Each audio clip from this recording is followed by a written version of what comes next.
2 plays up there. They still have the gold lead, but they're losing a lot of structures. Razor Dragon put out, Glorious Path tried to put in, but Puppet has already been done with the slate. And coming in right now, Nico tried to go in for the Zamorphos to James Bond, but Clocken He was to scout out the map. And here we go. We do see that coming in for the Zamorphos to fight off with Nikki. Jump Pass takes out Annabelle first of all. Glorious Pass has been used up for Tony, but at the same time, right here, it's gonna be a mega kill. Jump Pass takes down Cloakun as well, and Tony. Tylos ends up going, and I think having some way of diving is gonna be pretty good. But it looks like Badang, actually a comfort pick here for EVOS, as they will go for it for the C-Sport surprise us off again if they can actually have a really good connection for the Ways of Dragons, as well as with Joy with the electrifying beast to have a really good mobility to mess around how lazy Esport is. But then again, let's see. This is match number 3 again, guys. The first elimination bracket right here to see who will be going home. Will EVOS clear it off with a 2-0, or will Lazy Esport finally prolong this match number 3? All of the matches so far here in day 3 of the challenge season have been 2-0 sweeps. EVOS are now going to be looking to join that trend, while Lazy will be doing everything in their power to stop them. Like Fasha already pointed out, it is an elimination match. Whoever loses this best of 3 will be taken out of the competition entirely and won't even have a chance to move on to the LCQ. But in the mid lane, Tawny taking a lot of damage already. Been stunned immediately, tried to actually put through to James Pang. But that overextension, is it gonna be a fruitful equation coming in from EVOS?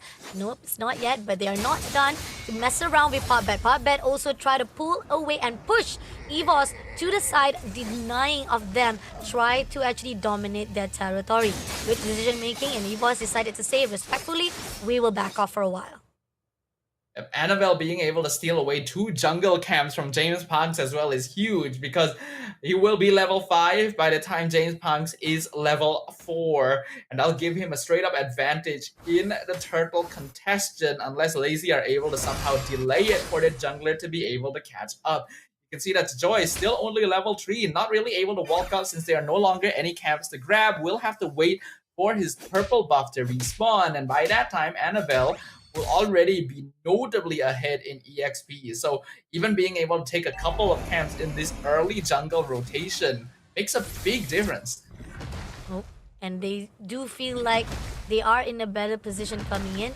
EVOS, Tony will try to actually tease it out. Annabelle is ready in the open to actually get the turtle. Popbet gets the information, but James Palm overlooking here. It seems that they're gonna all go out, and Annabelle was able to get the turtle, but pushing on straight away to James Bond. Doesn't get the kill they needed, but they all go out to Dur. Dur is right in the open, will be gang up, managed to get down Dur, and as well as time, Glorious Path will be put out to slow things down for Popbet to be shut down as well.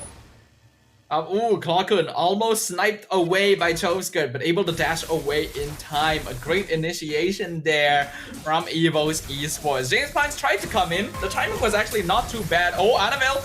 Oh, she clears out Annabelle, but at the same time right here, Nikki is also in the open. Zaman has been put out to slow things down, and Chizo getting double kill to actually trade off the wins here for Lazy Esports. Yeah, that was a bit of an off-tempo play by Lazy. EVOS wouldn't be expecting a gank at this timing, and now even the kick onto Clockun, but they're not going to be able to continue. No more cooldowns, and Tawny is here.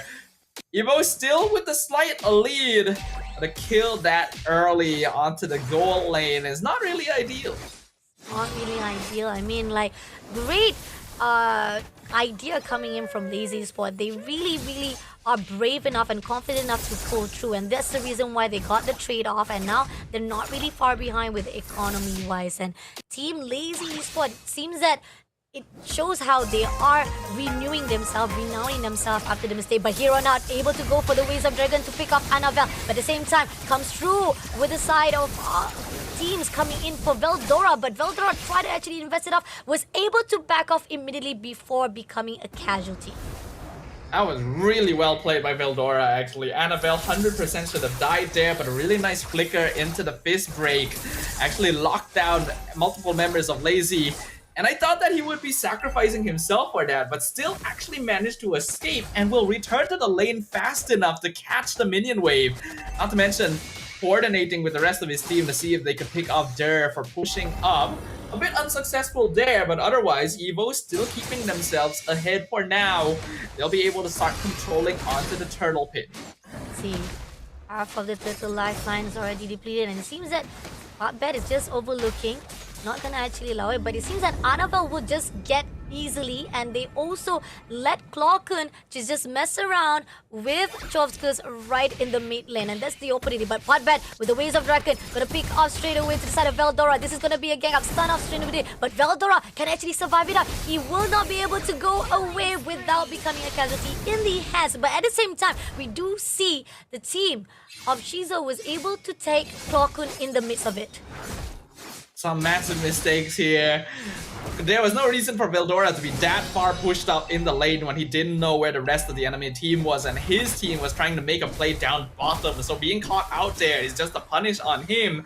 But somehow with a 3-man gank lane cut on Shizo, Clockun still ends up getting traded, so EVO's just lost a lot of pressure with those two plays up there. They still have the gold lead, but they're losing a lot of structures. Waves of Dragon put out, Glorious Path tried to put in, but Puppet has already been done with the slate. And coming in right now, Nico tried to go in for the Zammerford to James Bond, but Clockun takes down Puppet for the trade-off, and this is where EVOS will be able to get at least some of the win from themselves. Still not enough, but at least they're still in the lead for that economy-wise. Lazy Esports, they lose Puckbet, but it's still worth it because they traded for Veldora, who is the EXP laner in the end. And now Shizo going to be the main issue going into this, because this Iritel is 3-0. Somehow still behind in gold compared to Nikki. A little bit impressed by that. First items being completed on both sides. We got the 100 strike build for Annabelle, Starlium Scythe on the Harif and the Joy, as well as the Haz Claws completed for Shizo at this stage. There is indeed the Thunderbelt build going in for Lucas.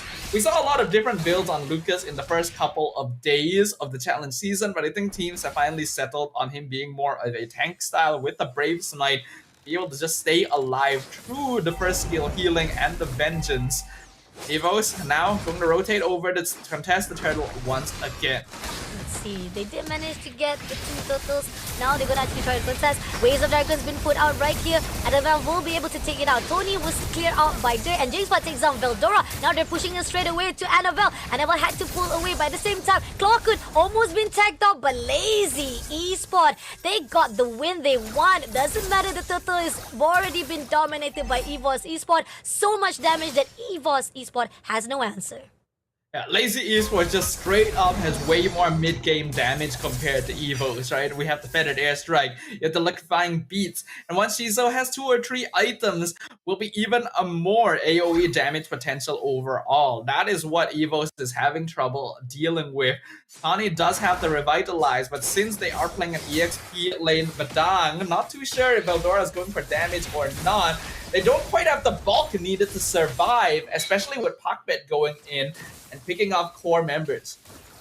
Oh, this is tough. I mean, like, EVOS had the idea in the first run, but now it seems that Lazy Esport, the leeway that was given to the side of James Pong, as well as the fact that we keep on seeing that Lazy Esport was able to actually have a really good formation when it comes to the team fight. This is where EVOS Esport, they gotta be careful. Now, pushing into Puppet, it seems that Puppet also, the one thing that I find most amazing is that Puppet was able to actually pick off with the Waves of Dragon, and here on out, Feather Strike been used to shut down EVOS from moving into the mid lane. Yeah, I'm honestly surprised that Puckbet was able to find Annabelle as well. That really should not have happened, and it's less to the skills of Puckbet and more to a mistaken positioning. There's no reason for the Suyo to be that far up trying to take the turtle when the rest of the team just haven't set up the space in the river necessary yet. They were still able to get it, but because he was dropped to such low HP early on, the rest of his team had to basically throw themselves at Lazy to actually keep him alive, and it ends up not being really worth it as a trade in general. Lazy now still having control. Net worth difference actually pretty even on both sides, so they can still play for this, but I really feel like EVOS is lacking the tools to scout out the map. And here we go. We do see that coming in for the Zaman first to fight off with Nikki. Jump pass takes out Annabelle first of all. Glorious pass been used up for Tony, but at the same time right here, it's gonna be a mega kill. Just pass takes down Cloakun as well. And Tony, left all alone, will be damaged straight away by Dur and making an opening straight away to the side of Team Lazy Esports to get the Lord. Lazy Esports is really taking advantage of the fact that EVOS just don't really have that much damage potential yet. And a lot of their DPS will come from Nikki with that Zaman Force, and as long as they just run down the Zaman Force, he cannot actually continue on with the DPS. He's trying to engage here, but that's a mistake right there. Another kill. Oh my god, that was a overextension, unnecessary. I mean, yeah, you are in the desperate mode. You are trying to find that trade, a win on your side. But again, you're all alone. And you saw that 4 players was just running along on the mid lane. It's not going to be easy. Not even able to lock on to James Punk or Shizo or even Dur at that matter for a fact. So again, a mistake coming in from EVOS Esports. Now it's giving even more of economy-wise inflation on the side of Lazy Esports. There's so many unnecessary movements being made right there. I can see how tempting it might be to try and finish off James Punk's.